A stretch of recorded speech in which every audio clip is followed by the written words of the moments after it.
Hi everyone, welcome back to my channel, welcome to Nina's Chelsea Corner. If you're new round here, the season is over, but the summer transfer window is upon us. So welcome to a Blues transfer news video. I'm so excited about transfer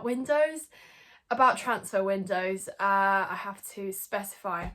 Windows aren't that exciting, but transfer windows are, because Chelsea always seem to be straight in there for business. We know that we want to get things done ahead of our World Cup campaign, which is literally underway just next week. So we want to be securing deals now. We already know that Liam Delap is basically a Chelsea signing. 30 million, it's low risk, I suppose. I didn't really feel like I was over the moon with this announcement, but I am slowly warming up to it because it's 30 million. What does concern me, however, is some of the price tags that we're looking at for other players who are also up and upcoming rising stars. And yes, so of course we will talk about Hugo Ekitike from Frankfurt. What is with my pronunciation today? And of course we will talk about Gittens from Borussia Dortmund, who is also apparently of big interest for Chelsea. But guys, welcome back to the channel. The season is done, but like I said, plenty of transfer news to get into. We will be a busy summer window, of course. A busy summer, full stop, as well. No time to rest, no time to dwell on anything. It is literally time for action once again. But if you're new to the channel, welcome. It would literally mean so much if you could subscribe. I'm just a few subscribers away from 8k, so that would be truly amazing. I would love to get to 10k this year. That would be amazing, so please do help me out. It would be so appreciated, and of course like the video and let me know your thoughts as I take you through mine. So let's start firstly with the thought and the prospect of signing a Jamie Gittens, someone who is basically, again, considered to be one of the rising stars, is just age 20. So that instantly means tick for Chelsea, because what do we love more than an uprising star? Him being under 21, maybe. So that clearly is a huge green flag when we are looking at prospects. Now, 50 million does seem a little bit more expensive, but in this market, in today's age where youngsters are getting priced at that with just one breakout season or two, then it's not really that strange. What is more concerning though is Gittens, no disrespect, is definitely a player that we could have signed last year, you know, when we didn't have Champions League football to offer.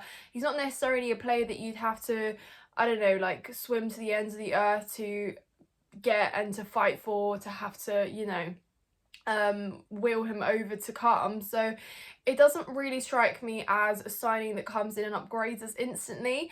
It does certainly seem like more of a development, someone who can come in and potentially, hopefully, have a good season, but then have an even better one next year after, because that's how we know that is our model. And we know, and I really did think, and this was my suspicion, that no matter whether we got Champions League football or not, that model wouldn't budge too much, and we would still go for those youngsters, perhaps those players that we can make a profit on in years to come. But definitely, now that we're on this pathway of signing these youngsters and they are improving, slowly progressing, I think we're going to continue down that route, because they're going to totally look at this season and say, yes, we got back into the Champions League and we won a trophy. So that means that, you know, things are on the right track. And that's definitely how they view things when it comes to the pursuit of new players as well. So they're all going to kind of fit that category. So it doesn't surprise me, really. I've seen a lot of fans kind of go and say, oh, this is, you know, stupid. How could we possibly do this? You know, we're in the Champions League. We need a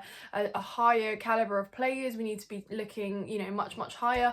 And I certainly would be the fan that echoes that in terms of signing a striker.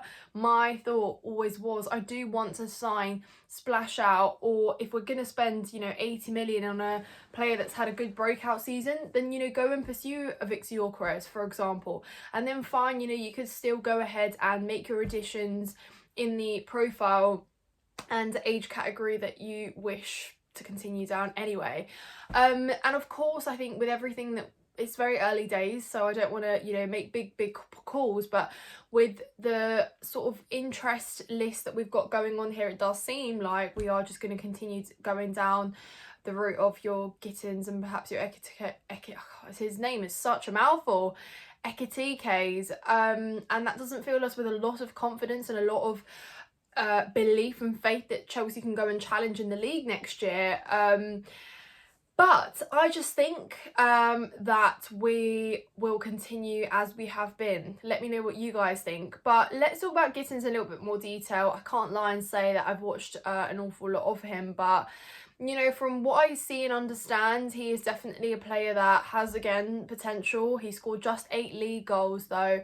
He's obviously been good in the Champions League, etc. But I think, you know, when you just look at his output in the league, do you think that he comes to the Premier League and replicates or even adds to those numbers? I'm not too sure. So, again, it's one that I kind of raise my eyebrows at. But, again, I have done that with a lot of youngsters who have not had a great CV to their name. So I don't know, if you guys can convince me with something that Gittens is worth being excited for, then that would be great. But, you know, you kind of do also have to ask yourself, is he an upgrade on players we already have? And of course, as you would have seen in the thumbnail, Noni Madueke is perhaps considered as one of those who could be up for sale. And, you know, if we go out there shopping for wingers, of course, it's still undecided what Jadon Sancho's future is, whether he stays or returns. Yeah, if Noni Madueke does go, do you think that, you know, a player like Gittens is an upgrade? Obviously, you know, Madueke can kind of play on both flanks, not so much really on the left, but certainly better on the right. But do you think that that we will find something in Gittens that we haven't already seen in a Noni Madueke as such? Or a Jadon Sancho as well. So I think that's probably a question we have to ask ourselves. But definitely in Chelsea's books, Gittens is like the perfect signing, isn't he? If there's a little bit of noise around the player, if they're up and upcoming, yeah, all over it. But moving on to another youngster and someone who has had a great breakout season, Hugo Ekitike from Frankfurt has also attracted our attention. Now, of course, it was known, potentially we were briefed that Chelsea would go in for 2 strikers, and we now know that Delap has obviously been one of those. Jackson's future seems to be a little bit more ambiguous than perhaps anticipated for me personally, because he could also potentially go, but he might stay. I think he will stay, in my opinion. Again, please let me know your thoughts about Jackson. But yeah, it's an interesting one because, you know, you could certainly have 3 options there, but at the same time, you know, you might look and think, you know, you got Mark Gu there. Does he go out on loan? Does he stay? And is he going to be that third option there as backup? But you certainly do want, at least for me, I've been saying someone again above that Liam Delap category just to come in, and for me that's a decent lineup, having Gyökeres, Delap and Jackson there as options. But again, people will say that's too much. You can't have that.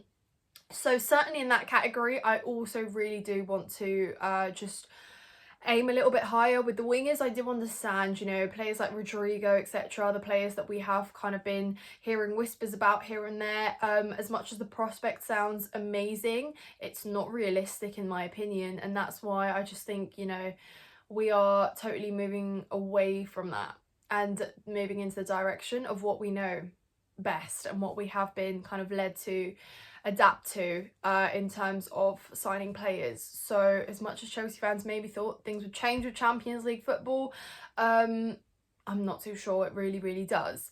So yeah, let me know about Ekitike. I think again, another maybe what if player. The thing that concerns me more about Ekitike is I think, you know, he's got some great numbers in terms of output, fine, has had a good season, has definitely impressed with a lot of qualities, but for me, it's quite concerning what he's being rated at. And early in this video, of course, I told you that in this market, players are already costing so much more. But 80 to 100 million euros, as is kind of circling around, is too much, in my opinion. Definitely too much. and I can get behind signing young players, but for a normal fee. I can't get behind signing players for extortion at 80 to 100 mils when you could totally go and pursue. Again, I'd go back to Victor Gyökeres, who'd cost a much more sensible fee and at least has those extra few years to his name and to his CV to back up and justify that price tag. Because what we don't want to do is spend almost 100 mil or 150 if you want to combine the forward players we bring in who have had good breakout seasons and just go missing, and we have to all as fans argue amongst ourselves, oh, give him 1 year, give him 2 years, no, give him, he's got potential, oh no, he's a squad player, oh yeah, but he can come good. We don't want to do that anymore, right? No time for that, really. So yeah, it's going to be interesting. We are obviously gonna see in terms of outgoings how that kind of unfolds, but you know, we do have arrivals. I think for me it's more of a concern of splashing loads of cash on unproven players, which we seem to be getting very good at doing. Again, I can get behind signing a player that may be quite underwhelming, as a lot of people have said with Liam Delap, but it's 30 million, right? I can't really get behind signing an unproven player for 80 to 100 million. That's a little bit too insane. But out of these players discussed, guys, let me know, would you be open to seeing a Gittens at Chelsea? Would you like to sign an Ekitike? To you, is it even worth dreaming about those kind of bigger names that we might as Chelsea fans wish to pursue? It's going to be an interesting time for sure, but we will get busy in this week because we know that next week we are in another tournament and we will have to be equipped and have a little bit more clarity on who exactly is available. But please let me know your thoughts. Like this video, as always, subscribe if you are new, help me get to 8k, and again, as always, thank you so much for your support. It really means a lot. My social media channels are also linked in the description if you want to follow me on TikTok, Twitter or Instagram. Those are in the description. Thank you so much, guys, and I will be back with some transfer news very soon.